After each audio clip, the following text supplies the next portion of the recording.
Welcome back friends. So காலையில் எழுந்திரிச்சு pre work குடிச்சு முடிச்சு ஜிம்மு கிளம்பி போயாச்சு. ஸோ ஜிம்மில் இன்னைக்கு நமக்கு வந்து பார்த்தீங்கன்னா பேக்கு பைஸு அப்புறம் ஆப்ஸ் தான். இந்த ஒர்க் அவுட்லாம் முடிச்சுட்டு ஜிம்மில் இருந்து போகிற வழியில் புரதசத்துக்காக சிக்கனும் ஒரு 4 முட்டையை வாங்கிக்கிட்டேன்.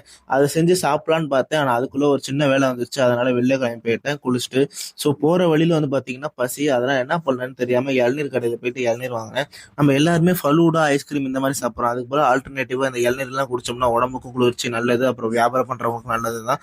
அதை முடிச்சுட்டு ஜூடியோ தான் இன்னைக்கு வந்திருக்கு. எதுக்குன்னு வந்து பார்த்தீங்கன்னா ஒரு டிசிஷன் எடுக்க வந்தேன். ட்ரெஸ் எடுத்துட்டு வீட்டுக்கு வந்துட்டு சிக்கன் செஞ்சு சாப்பிட்டுட்டு அதுக்கப்புறம் மீன் எண்ணெய் சாப்பிட்டுட்டு தூங்கிட்டேன். இன்னைக்கு வந்து குளிச்சுட்டு ஆஃபீஸ் கிளம்பியாச்சு.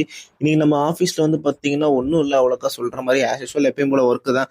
அதை முடிச்சுட்டு அப்புறம் சாப்பிட கிளம்பியாச்சு. நைட்டுக்கு வந்து கொஞ்சோண்டு சாப்பாடு 4 முட்டை சாப்பிட்டுட்டு ஒரு வாக்கிங் போகலான்னு இருந்தோம். வாக்கிங் போகிறப்ப இந்த 2 பசங்க எப்பயுமே நம்ம கூட வருவானுங்க. ஸோ சேட்டப் பிடிச்ச பசங்க அந்த மாதிரி தான். அப்புறம் காலைல 4:30 மணி போல் ஆஃபீஸ் முடிச்சுட்டு ஏர்போர்ட் போயிட்டேன். எதுக்குன்னு வந்து பார்த்தீங்கன்னா இன்னைக்கு நம்ம ஃப்ரெண்டு ஒருத்தன் ஃபாரின் போகிறான். அவனை வழி அனுப்பிச்சு விடுறதுக்காக போனேன். நல்லா ரசித்திக்கு எல்லாரும் ஆரோக்கியமாக இருங்க. நெக்ஸ்ட் வீடியோவில் பார்ப்போம். Take care, bye by.